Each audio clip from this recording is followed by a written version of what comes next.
What's up, y'all? Welcome back to the channel, Texas Overland. My name is Jay, and it's good to see you guys. I hope you're well. Today I want to share a video with you guys that I've been wanting to make for a long time. Well, not a real long time, about 2 months. We just started YouTube around here 2 months ago, but I've been wanting to make this video to share with you my off-grid cabin that I built out here in the Texas Hill Country. Kind of go with you, take you through the process of how I found the property. I'll tell you how I built the cabin. We'll go in depth. I'll give you a nice tour of the place, of the property and the dwelling, and kind of tell you how everything went down. I know it's a dream for a lot of people, so I'm going to share some of my old man experience and at least how I did it and how you can do it for really cheap or super affordable if you just go about it the right way. Probably the hardest part is getting the property or finding affordable property, and I think the longer time goes, the harder that gets. Generally, I've found properties that I've got along the way over the years in dirt road communities with about half-acre lots, generally speaking.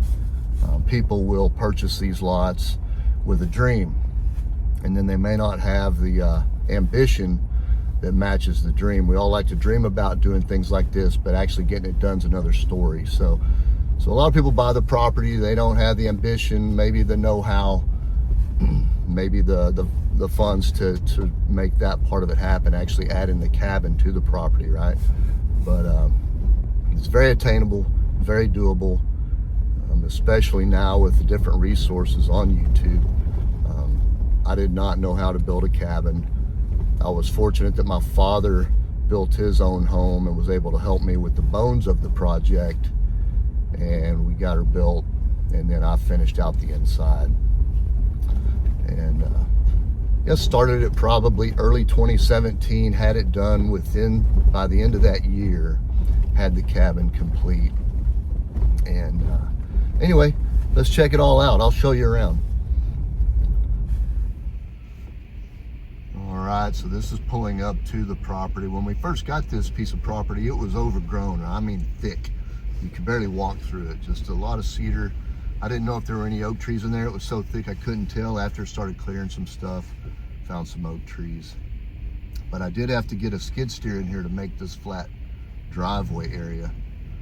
I'm fortunate enough to be able to store our boat out here, so that saves us a couple bucks every year. But let's get out and check it out.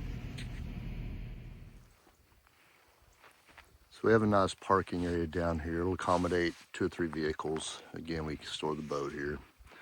Now, I did tell you this was off grid. However, when I first purchased it, I was able, because I made this flat driveway, the power company was able to come in here and add a pole. And we got power from across the street. I want to say they only charged me because I did the prep work on the site so they could get the big drill truck in here to drill that hole. It was only about $350. I did have to build the breaker box and the meter, that whole assembly. They put the meter in, but I had to build that whole assembly for the drop line. But pretty common out here, but it's super affordable, right? Then we have a pretty steep little staircase here. This was just a trail. I ended up adding the steps and the lights. A lot of labor, a lot of manual labor out here. But it's manageable. Nice little hike up to the cabin.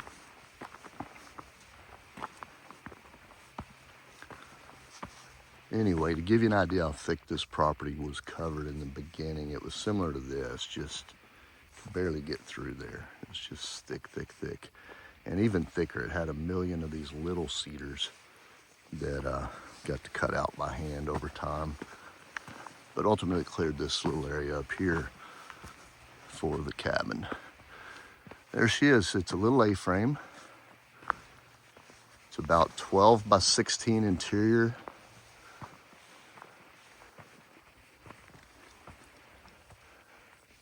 Metal roof, added the deck for more space. At the same time I built it, I put the the deck on the high end here, which is beautiful at night. Long views, which I'll show you once we get up there.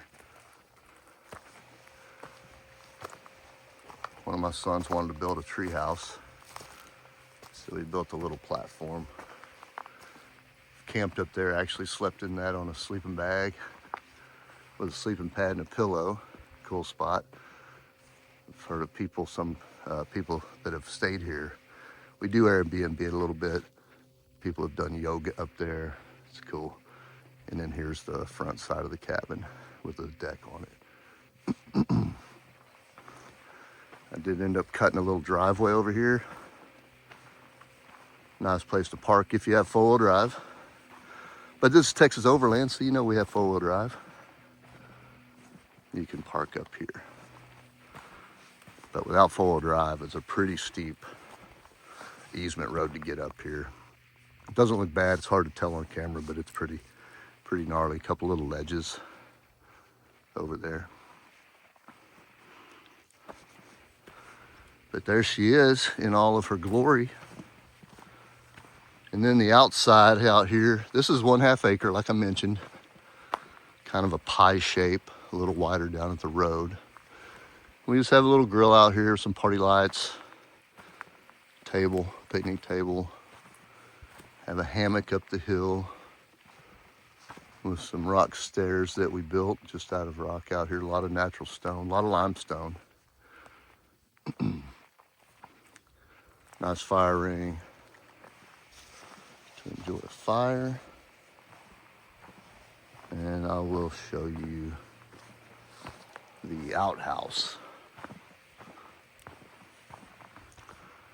So, right, off grid, right? We have electricity, but we do not have fresh water, and we do not have plumbing or septic or anything like that. So this is pretty crude and primitive.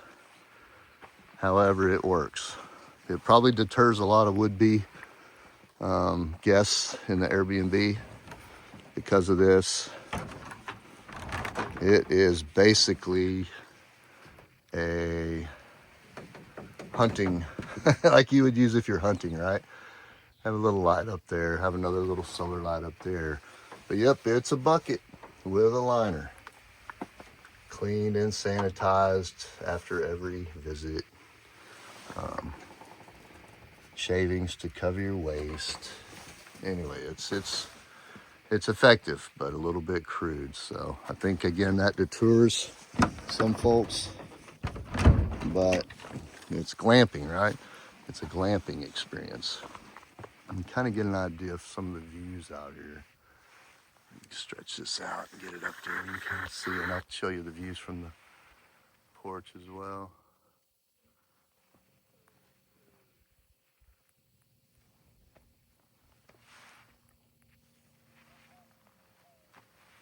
Great little property. Great little property, y'all. And let's take you inside, show you around.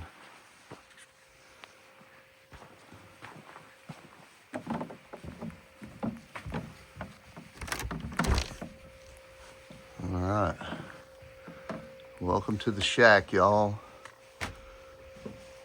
It's just pier and beam construction. Again, we completed this at the end of 2017. Old telescope. Not even sure if it works very well, but it's cool. Looks cool sitting there. A little, not a refrigerator, a little AC unit, a little heater. Have a nice vintage hi-fi system with a pretty good record collection. We got some rock and country and some random stuff in there. A little bit of a new wave and dance music. We have a little mini fridge and freezer over here. Like to keep fire logs out here, a little charcoal, a Keurig. This is interesting. I used to work for Taylorcraft Aviation. We built a little single engine aircraft. We've got Willie on the wall. That's a staple. And then was able to get this cool Austin Rodeo poster in 2017 at a barbecue joint. They gave me one, so I was super stoked about that. Trash can, futon, folds out into a less than comfortable bed, but it does the trick. The ladder is to get to the loft. Find a lot of cool fossils out here, so we tend to save those and share those with people. And then the loft up here is great. It's not huge, but it's very effective. Have a little mattress up there. It's great for one person. You can stick a couple kids up there if you want. They love it up there. And again, the ladder to get there. Went with an interesting insulation. I bought the dense insulation board that's kind of covered with tar paper. And then I was able to find a gentleman that had a mountain of empty coffee bags in his garage. So he sold me a bunch of coffee bags for about $1 each. I think I bought about 100 of them. And it's just kind of an interesting design. I simply used 3M spray adhesive to cover them and wrap them, and then I just screwed them up there with drywall screws into the plywood roofing that's under the metal roofing. I think he charged me a couple more dollars for these fancy ones. But anyway, great little spot. The floors, you might ask, how'd you do the floors? Well, the floors are simple pine common board. They're not tongue and groove. They're not even meant to be flooring. They're scratched up, they're worn, but that's okay, it's a cabin. But you might notice they gap out a little bit. I did try to dry them real good beforehand, but they still gapped a little bit, but there is a subfloor and moisture barrier and all that good stuff. If you don't have a vintage vinyl system, you need one. These things are so cool, so fun. This is a Pioneer setup with some clip speakers. We got Waylon ready to sing the blues with you. Let's step outside here. Show you the view from the high end. And the deck out here. And the view, good view.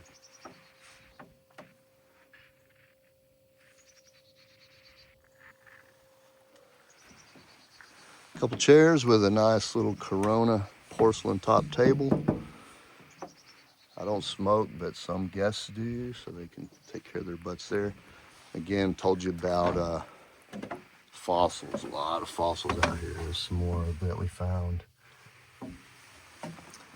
The outside of this is just some metal and glass.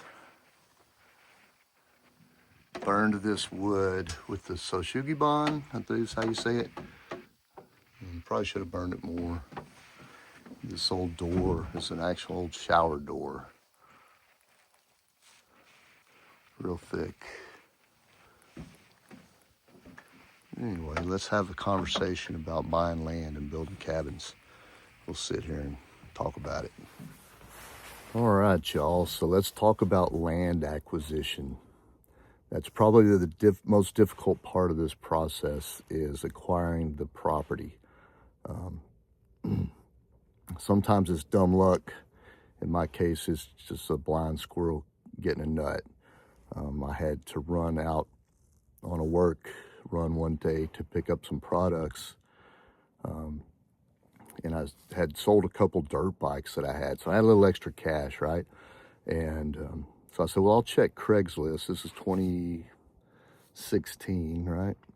Early 2016, and Craigslist was basically the marketplace of today. So I would buy and sell dirt bikes and random stuff on Craigslist quite a bit. But I said, well, let me check the area that I'm heading today for work anyway, and just see if there's any dirt bikes out there that might be a good deal. I could pick one up out there. So I'm perusing Craigslist, and I come across this ad for a lot or land. It said, a half acre. And I think they were asking about $6,000 for this lot, which seemed fair, So, well, and that's about what I had on hand cash-wise. And so I was driving home and almost forgot to come even look at it because, it's Craigslist. There's a lot of not so favorable deals on there, a lot of scams, a lot of just overall BS. But I said, so I turned around and came back out. I wasn't too far away, so I said, I'll go check out the property. So I'm out here, and I was able to locate the property. Hard to find. There happened to be some survey stakes in the ground, which made it pretty clear where it was. I was just using Google Maps. No trail into the property, but there was the easement road that I showed you guys a minute ago. And so I hiked up the easement trail, made my way into parts of the property and kind of checked it out.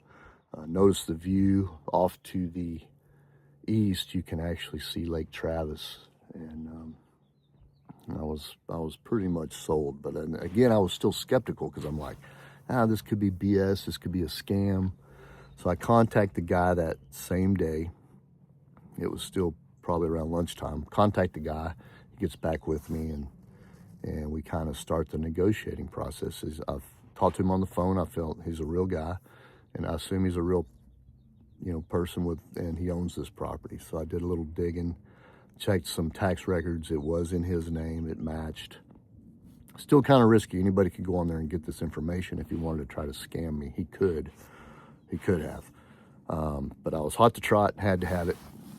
So I believe the very next day we negotiated a little bit. I'm pretty sure it was $4,250 is the amount we agreed on. So by the end of the next day, I had wired him the money, and everyone said, you're crazy. You need to do a title search. You need to do all this stuff. You need to go to a realtor, and all these things are true. You should do those things just to protect your tail, right? But I said, well, I've probably lost that much in Vegas before. Not really. I've never lost that much in Vegas, but if I did lose it and got scammed, it wouldn't be the end of the world, and it would, just be an expensive lesson if that were the case. So we get the deal done. It's just a simple deed transfer. It's real easy to do. I've done it on properties prior and after that I've purchased, dirt road properties as I call them, and he said he'd transfer it to my name and file it with the county and all that good stuff. I was apprehensive. I felt pretty confident it was going to happen, but I would call the county about every 2 weeks and say, hey, is this, or I'd look online first. It wasn't not in my name yet. I'd call the county. They'd be like, nah, I don't see anything. And I guess about after 6 to 8 weeks, I was starting to get a little nervous. I said, is this happening, or did I get scammed? So I called the county again. Lady's tired of hearing from me by now. And I said, hey, is this happening? Is this a real thing? And she goes, I don't see anything. And she says, hold on, let me look through this pile of stuff on my desk. And, she asked my last name, told her my last name. And she goes, oh, yeah, it's right here. She says, I'll file it today. And I was like, yes, thank you. Did not get scammed. So that was great. Felt real good about that. And then you're like, so I have this cool piece of property. It's just a big old brush, full of brush and scrub. And so, well, what am I going to do now? And it didn't take long, probably another month or two. I had the itch to build something. I said, man, I really want to build a cabin. I just felt this desire to build a cabin. I said, but I don't know how to build a cabin. But I had to make it happen. Again, my dad built his own shop, his own home, kind of a jack of all trades and can do anything. And so I said, Pops, you want to help me build a cabin out here? He was still doing he's about 85 now. He doesn't get around as well. Still super active, chops wood and everything, but he was still on his game in 2016, or probably the beginning of 2017. And he helped me build the bones of this place, the framing, the footing, and all that, and helped me roof it. And it was fun getting on the top, way up there. Anyway, helped me get all that done and got it dried in. He helped me put the door in. The end with the glass was still open, but I had an idea of how I wanted to do that. Also, if any questions you guys have along the way here, don't hesitate to drop a comment, ask a question. I'll definitely get back with you and tell you how I did it. It might not be the right way. And, I've used some interesting construction techniques that are unconventional. like when I put this glass out here, I literally bought a glass bit and drilled the glass and used lag bolts to secure it, obviously very carefully with rubber grommets. And super unconventional, but it's the look I wanted, and that's just what it took to do it. So probably a lot faster, better ways to do a lot of this stuff, but that's how I did that. So anyway, any questions along the way, just drop them in and I'll get back with you. But back to it, I spent about the next probably better part of the year, you know, doing the decks, doing the trim, the insulation inside the floors, you know, getting the stuff together to put some furniture in it. And did this deck out here, and I wanted the cable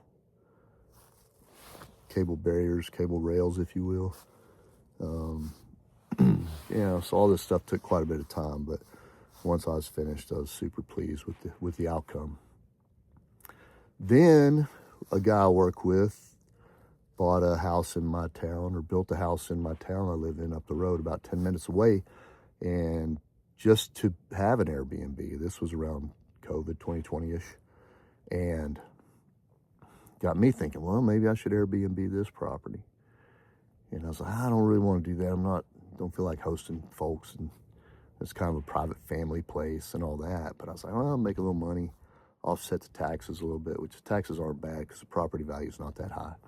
Now, if the cabin's on it, they've jacked the property value up significantly, and the taxes are more substantial. But anyway, so I did start Airbnb in it. We put it on Airbnb and HipCamp.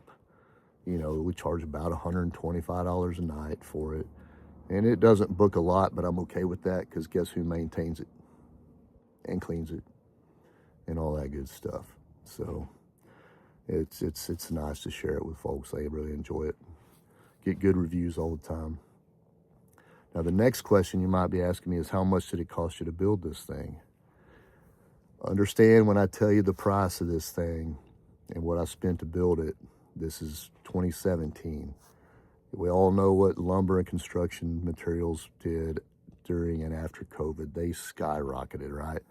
So I built this cabin for, I believe, less than $6,000 in materials. I think I have about $6 million in man hours and labor in it. But as labor love, I enjoy doing it. I enjoy learning new things and how to build this or that.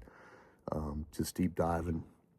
If you want a wonderful, wonderful resource on how to build a cabin, check out Bush Radical on YouTube. The guy's phenomenal. He will take you through step by step, and he is a craftsman and a great guy. Now he's doing a lot of YouTube coach stuff on there, which I watch because Lord knows I need some help. But a shout out to Bush Radical. And anyway, check him out. He's great. If you want to see how to build a cabin affordably, he knows how to do it. So anyway, that's about what I spent on it. I saved receipts. Now, some of the things I don't have receipts for, so you could probably tack on about another $1,000 on top of that $5,900 that I mentioned to the build costs. And again, that doesn't cover labor. I never really paid anyone to help. If a couple friends wanted to come hang out and have a couple cold beers and do a little work, we did that. But I didn't really outsource any of the building. Did it all, which is very satisfying, super satisfying. So subsequently after that, I just had this one lot right here, and again, a half-acre lot. And then one day I noticed the two lots to the west were available. They were for sale. There was a for sale sign down there one day. And so I obviously called, negotiated a deal on those two lots. They wanted they wanted $10,000 per lot. We finally got around to where I gave them $5,000 per lot. So that's another 2 half acres at $5,000 a piece. So $10,000 total. I did not have $10,000. This is one good reason to try to keep your credit good or have a good credit union. I went to the credit union, got a signature loan, just an unsecured loan. Interest rates were high on an unsecured loan, as you can imagine. But they didn't do real estate loans, so I couldn't really use it for collateral. So I paid it off early, tried to avoid most of that interest. And then since then, the lot right adjacent to me, I've gave to my son a couple years ago. so he can build something on it if he wants to later. He graduates high school this year. The next lot over, I built another Airbnb, another cabin, more of a cube style. It's interesting. I'll show you a picture towards the end of the video of that. I ended up trading that lot with the cabin, which was also an active Airbnb, to a guy that I met, and he traded me 3 pieces of property out in West Texas, out around Terlingua Ranch. Traded me a fair amount of property, but that's just high desert, you know, no infrastructure or anything like that, but a 10 acre, a 20 acre, and a 40 acre piece. So parlayed a half acre with a little cabin on it in prime real estate for some, what some would consider junk real estate out around Big Bend, but I love it out there. I love the high desert. So I parlayed that half acre into 70 acres out there, and have since sold those off and kind of looking for the next project. So, but that's how it went. And you know, when the weather's nice, like now we have spring coming up, it actually rents out. Do I do it for the money? No, I do it to share it. It's a little bit of extra money, which is nice, but you're not going to get rich with an Airbnb. I don't think you are. There's plenty of people getting rich on an Airbnb, but not this guy. So anyway, thanks again for coming out. We'll do another quick walk around out here, show you some future plans for the place. I think the door on this thing costs more than half the other stuff. So again, that's the outhouse I showed you guys earlier. I want to turn that into a tool shed, and up here where it's a little flatter over here by this wood pile, I am going to probably build a larger restroom area and start catching some water, and maybe put a shower in there and stuff. I'll take you up the hill here too, show you some views. One of my neighbors put this little container cabin over here on her lot. It kind of blocks my lake view, but it's her land and she can do what she wants with it. But you can see Lake Travis down there.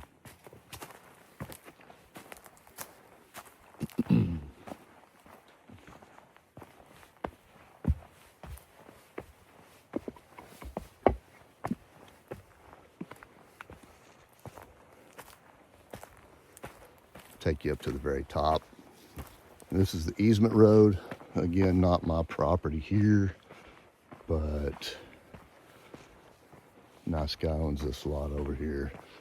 So I'll go up his little hill sometimes just to check out the view.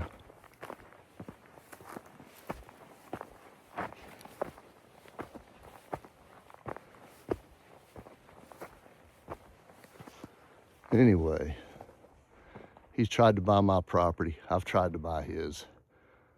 No one wants to give it up, but pretty awesome views up here. See the lake way over there. Anyway,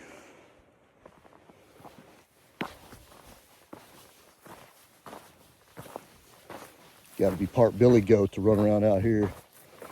If I said I'd never busted my ass out here, I'd be lying.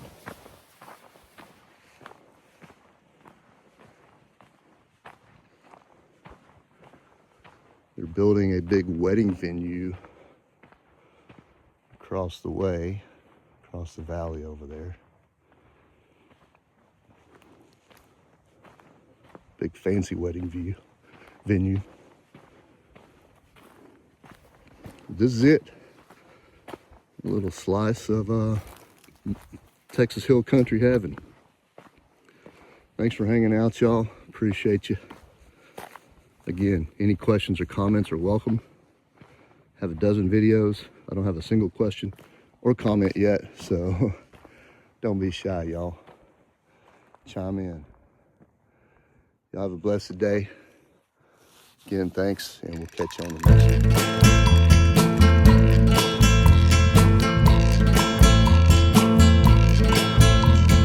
From the dusty mesa, her looming shadow grows, hidden in the branches of the poison creosote.